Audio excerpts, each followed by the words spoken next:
Hi, baby. I'm still up north with Dad. I'll help you remember who she is later. You were little.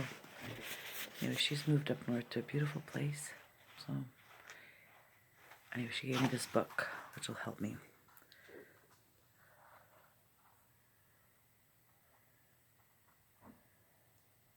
By Joyce Meyer. So I'm skipping to a chapter that I'll be able to listen to in the car when I drive tomorrow. Overcoming self-doubt. I have a lot of that. But with a mother like Grandmommy, who wouldn't, right?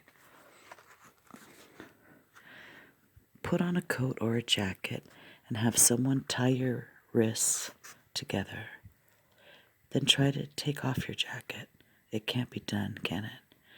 That's what happens when you struggle with believing in yourself. When you let fear and self-doubt tie you up in knots, it's pretty much impossible to succeed. Self-doubt and confidence don't work together. They work against each other. Confidence will destroy self-doubt, but self-doubt will destroy confidence. Self-doubt is tormenting. The woman who doubts herself is unstable in everything she does, feels, and decides. She lives in confusion most of the time and wrestles with making decisions and sticking with them because she is forever changing her mind just in case she might be wrong. A confident woman is not afraid of being wrong. She realizes she can recover from making a mistake and doesn't allow the fear of making one to imprison her or tie her up in self-doubt.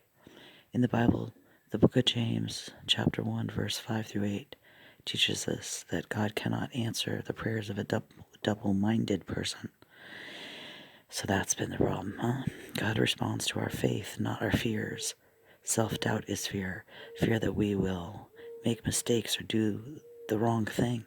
It often goes beyond being afraid one will do the wrong thing.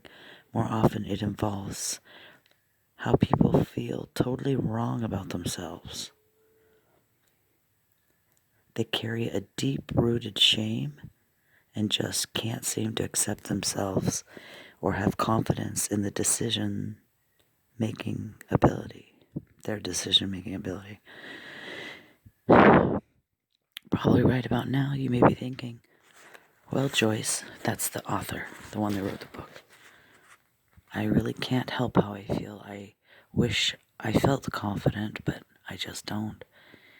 What I am getting ready to say to you might be one of the most important things you have ever heard in your life. It's all in capitals. You don't have to feel confident to be confident.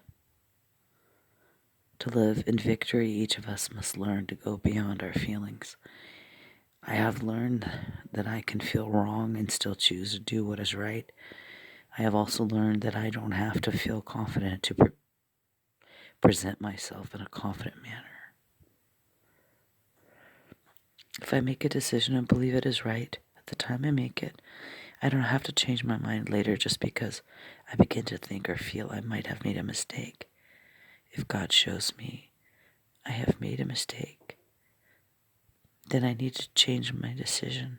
But I don't have to bow down to every wild thought or feeling that I encounter.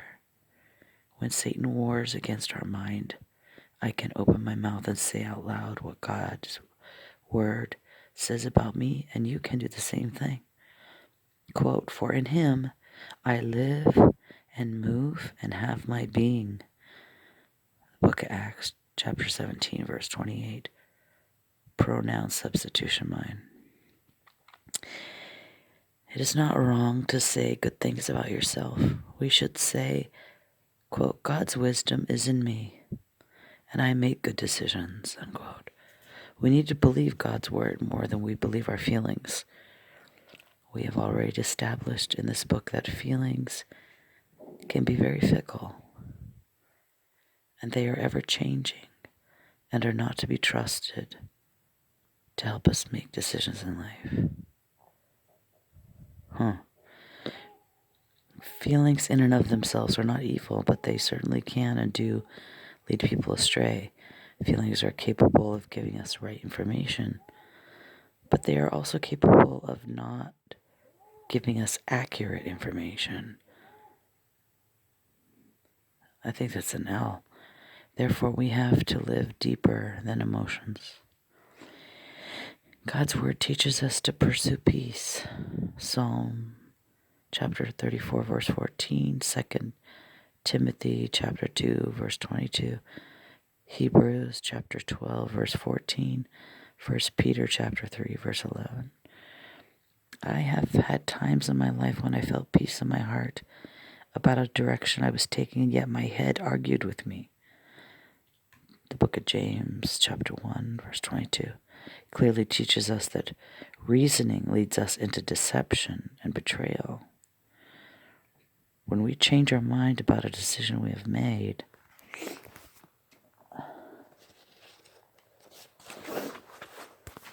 look at her little gnome, isn't that funny? I don't know if you can see, it's kind of dark here. God, I wish you could see the words. Actually, there's a flashlight on this damn thing. Let me see if I can get it to work.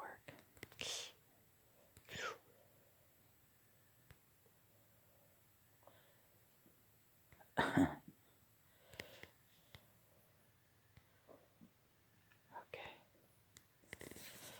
Tell you, I need to go to school to even figure out how to use this phone. Okay.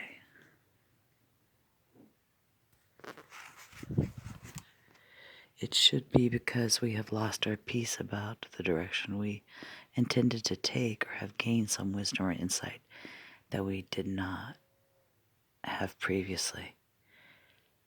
Don't shrink. I'm gonna see if this is working.